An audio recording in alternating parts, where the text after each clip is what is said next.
आजादी की लड़ाई के दौरान नजरबंदी से निकलने के लिए सुभाष चंद्र बोस ने एक योजना बनाकर 16 जनवरी 1941 को पुलिस को चकमा देने में कामयाब हुए और पठान के वेश में अपने घर से निकलकर ट्रेन के सहारे पेशावर पहुंचे। पेशावर में रहने के दौरान उन्होंने दूतावास में प्रवेश करना चाहा। इटालियन दूतावास में उनकी कोशिश सफल रही। आखिर में ऑरलैंडो मैचोंटा नामक इटालियन व्यक्ति बनकर सुभाष पेशावर के रास्ते काबुल से निकलकर रूस की राजधानी मॉस्को होते हुए आज ही के दिन जर्मनी की राजधानी बर्लिन पहुंचे।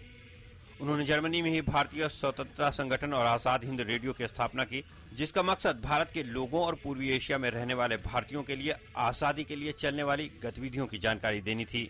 लगभग 1 साल बाद उनकी मुलाकात हिटलर से हुई। माना जाता है कि इसी मुलाकात में हिटलर ने सुभाष चंद्र बोस को द फ्यूरियर यानी नेताजी कहा था, जो बाद में उनके नाम के साथ अनिवार्य रूप से जुड़ गया।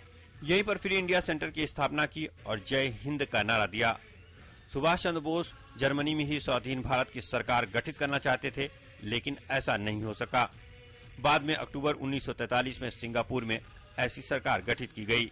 सिंगापुर में आजाद हिंद फौज के पुनर्गठन और स्वाधीन भारत की सरकार गठन के आजाद हिंद फौज की कई डिवीजनों का गठन किया गया और इसी समय तुम मुझे खून दो मैं तुझे आजादी दूंगा नारा लगाया गया।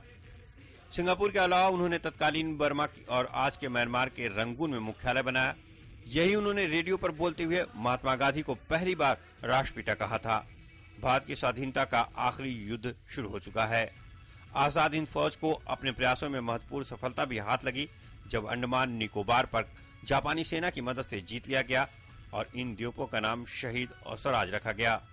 हालांकि आजाद हिंद फौज अपने उद्देश्य में पूरी तरह सफल नहीं हो सकी, लेकिन फिर भी देश से बाहर रहते हुए नेताजी और हिंद फौज के कार्यों ने इस हद तक जनमानस को अपने साथ जोड़ा।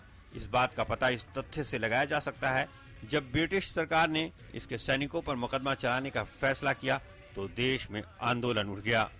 अमित भारती के साथ उमंग शर्मा, डीडी न्यूज, दिल्ली।